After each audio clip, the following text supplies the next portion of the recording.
사람은 홀로 살아갈 수 없는 존재입니다. 더불어 함께 살아가는 공동체, 그런 사람의 삶입니다. 사람은 사회적인 동물이라는 말은 혼자 살아가서는 기쁨이 없다는 그런 뜻입니다. 나 홀로 산다는 것은 참 힘들고 답답한 일입니다. 고독하고 외로운 삶입니다. 첫사람 아담도 마찬가지였습니다. 하나님께서 아담의 혼자 사는 것을 좋지 않게 여기시고 그를 위하여 돕는 배필을 만드셨다고 그렇게 말씀하십니다. 나중에 하나님이 짝지어 주신 배필을 하나님이 데려다 줄 때에 아담이 뭐라 그러죠? 이는 내 뼈 중에 뼈요 내 살 중에 살입니다. 그 말은 내 몸이다 그런 말이죠. 내 분신입니다. 그런 고백을 합니다. 서로 함께 나누며 산다는 것 즐거운 일입니다. 함께 도움과 사랑의 공동체를 이루며 산다는 것은 고독함을 이길 수 있으며 사랑을 주고받으며 큰 힘과 인생의 용기를 얻을 수가 있습니다. 이렇게 소중한 지체로 산다는 것은 아주 중요한 일입니다. 소중한 지체로서 생활 현장이나 이 사회 일원으로 또 교회에서 살아가기 위해서는 꼭 우리가 지켜야 할 법칙이 있습니다. 이 사회적인 삶이란 것은 공유하는 법을 잘 지킬 때 아름다운 그런 기쁨이 넘칩니다. 먼저는 상대를 우리가 불신하거나 상대의 잘못을 비방하는 것을 우리는 삼가야 됩니다. 한 교회 성도들로서 지체의식을 가지고 서로를 존중하고 귀중하게 여겨야지 상대가 좀 잘못했다고 불신하거나 또 비방하는 말을 하시면 그 사람만 아니라 그 공동체 전체가 기쁨이 다 깨어져 버립니다. 왜냐하면 우리 공동체, 교회라는 공동체는 유기적인, 하나가 기쁘면 다 기쁘고 하나가 고통스면 다 고통되는 이런 생명관계입니다. 이건 어떤 하나는 뛰나가줘도 되고 그런 게 아니라 이건 유기적인 생명과 생명으로 직결된 그런 공동체입니다. 가족이 그렇잖아요. 여러분 가족이 세 가족이 있는데 한 사람은 몸이 아프고 고통만 두 사람이 행복하지 않습니다. 또 가족 세 사람이 한 사람이 아주 영광 먹고 상 받으면 모두 다 기쁘고 즐거운 거예요. 그런 생명의 관계입니다. 만약 우리 몸의 각 기능들이 서로가 서로를 무시하거나 서로의 기능을 인정하지 않는다면 그 몸은 다 함께 병들어가며 결국은 마비가 오고 죽게 되는 것입니다. 바울은 오늘 본문에서 이렇게 말합니다. 너는 쓸데없다 하지 말라는 거예요. 우리의 신체에 각 부위가 많은데 서로 간에 이런 일이 있다면 신체는 마비되고 맙니다. 성도들은 이 세상의 어떤 사람들보다 어떤 조직보다 아주 중요한 조직이고 교회는 아주 하나님이 부르신 그런 구원의 복된 공동체입니다. 이 조직은 인간의 어떤 인위적으로 만든 조직이 아니라 하나님의 은혜 가운데 인준을 받은 그런 공동체입니다. 서로 간에 부족한 점 있을 때 비방하지 말았으면 좋겠습니다.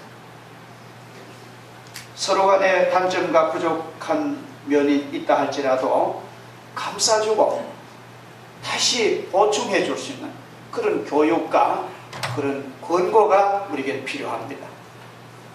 내 몰라라 하는 게 아니라 형제의 부족함을 안타까이 여기고 가르쳐 줄 수 있는 그러한 인내심이 필요합니다.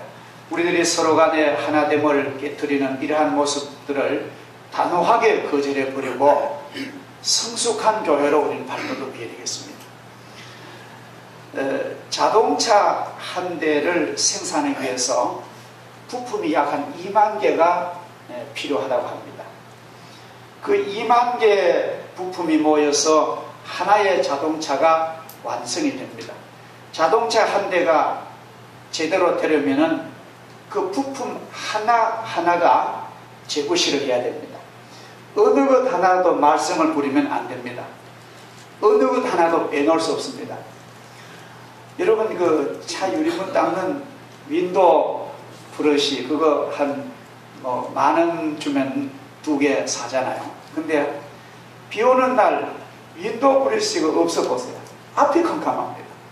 그러니까 아주 비싼 엔진이라든지 하자는 부품도 다 제자리에 있어야 된다는 것을 우린 자동차를 보고 알 수가 있습니다. 바울 사도는 권면합니다. 덜 비 여기는 것, 더 약하게 보이는 것, 더 아름답지 못한 것들을 오히려 귀중하게 여겨주라. 이런 것을 오히려 더 귀하게 여겨줄 때 전체가 기쁨이 충만합니다. 제가 오래전에 지금에서 혹시 서울 가면은 워낙 KTX 좋아서 탑니다만 전에는 집사람하고 그 승용차 타고 서울 가는데 얼마나 멉니까? 근데 뭐 과자 같은 거 뭐 이런 오징어 포 같은 걸 넣고 그냥 먹으면 가야 재미가 있는 거예요. 어떤 사람은 차 타면 아마 안 먹는다는데 저는 이해가 안 됩니다. 그냥 옆에 놓고 이렇게 주전부리를 해야만 그 즐겁고, 근데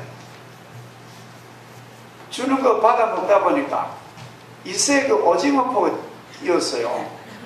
그러면 차에 안 돼. 열어보고 찾아봐도 요지가 없습니다. 서울 다 가도록 얼마나 찝찝하고, 이거 그 요지 하나 그거 뭐 별거 아니잖아요. 요지가 그렇게 필요하더라. 우리는 참 하자는 부분도 참 중요한구나, 그걸 제가 느꼈습니다. 함께 나눌 수 있는 공동체 의식을 가진다는 것은 참 행복한 일입니다. 우리가요, 교회에 와서 같은 이런 대가족이 함께 한다는 게 굉장히 행복한 일입니다. 여러분들 모두 그렇게 생각하겠지만도 나 하나 때문에 100명의 능력을 내가 공유하는, 나도 너에게 주고 너에게 나도 받고, 이러한 복된 공동체입니다. 인도에 그 평생을 선교하셨던 유명한 선교사님이 계신데, 할거백이라는 여자 선교사님이 계셨습니다.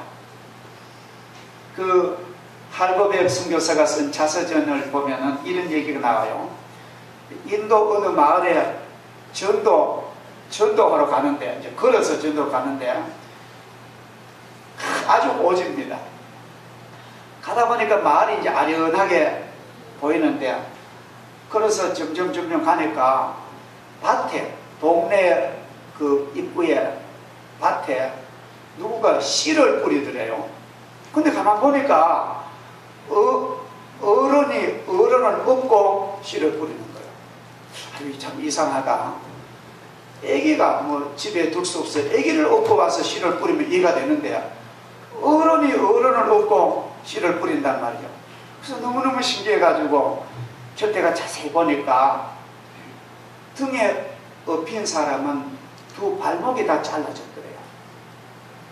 완전히 발이 하나도 없는 손은 거서 씨를 뿌리고, 남을 업고 있는 사람은 발은 튼튼한데 두 손이 없는 장애자. 그래, 이 사람이 이제 발이 튼튼한 사람은 업고 손이 있는 사람은 씨를 뿌리는 거예요. 그러면서 너무너무 신기한 거고, 그 할거백 선교사 이런 노래를 짓습니다. 업고 일하는 사람은 나는 너의 발이 되어주고, 업혀서 씨앗 뿌리는 사람은 나는 너의 손이 되어주리라. 아주 유명한 노래가 한동안에, 우리 모두 인생이란 그렇잖아요. 완벽한 사람은 없습니다. 참으로 좋은 모습 우리는 책을 통해 배웠습니다. 그러면서 즐겁게 씨앗을 뿌리더란 그런 속에 이 두 사람은 각각 떨어졌으면 일할 수 없는 버려진 장애인입니다. 그러나 서로가 약한 것들을 보충해주고 함께 할 수 있을 때 굉장한 즐거움이 되는 것입니다. 저는 어떤 회사에서 장애자들을 채용했다는 소식을 들을 때 굉장히 그 회사 CEO 운영자가 참 훌륭하다고 봅니다. 요새 같은 사회에 건강한 사람도 되게 힘든데 지체장애자나 이런 장애자를 채용해가지고 월급을 주면서 한다는 거예요. 근데 그게 놀라운 일이라는 거예요. 그런 분이 처음에는 굉장히 힘들어도 일단 어느 직종에 숙련이 되면요, 굉장히 그 분야는 아주 잘한다. 그게 운영자들의 고백입니다.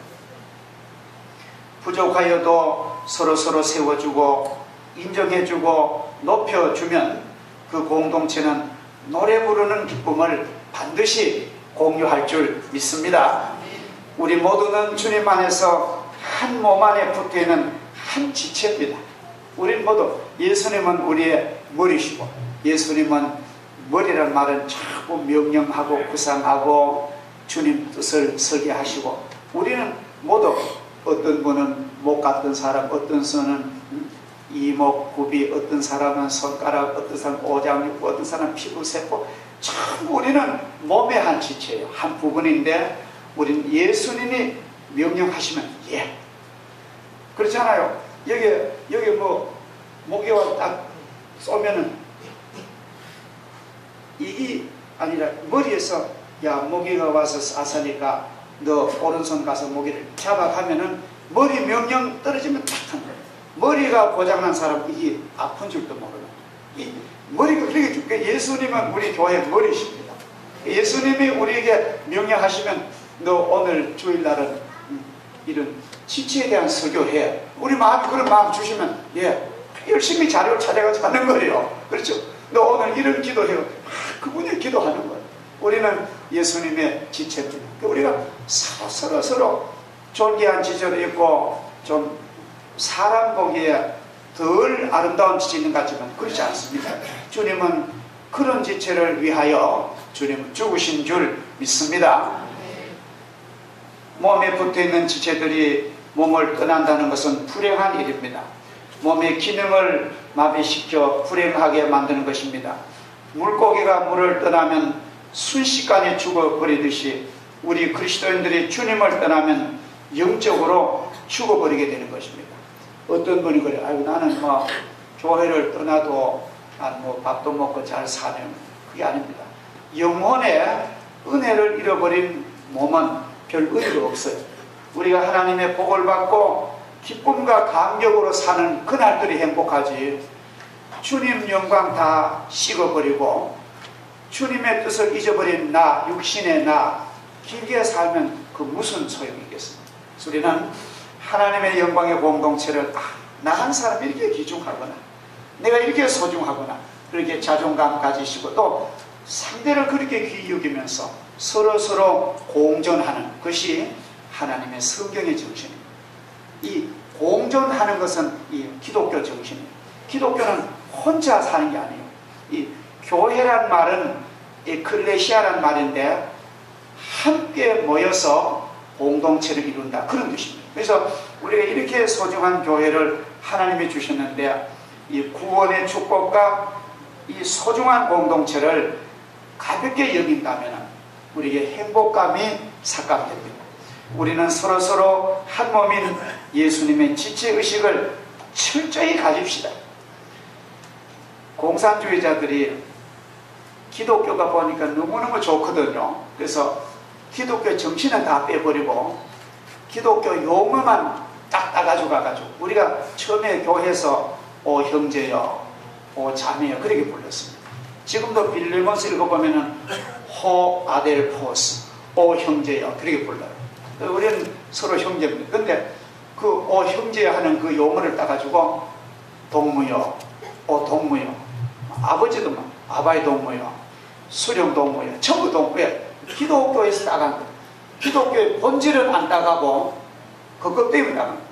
우리는 언제나 오 친구여, 오 동무여, 오 형제여, 이것이 우리가 부를 이름. 그러니까 높도 낮도 안 하는 거예요. 하나님의 백성은 그렇습니다.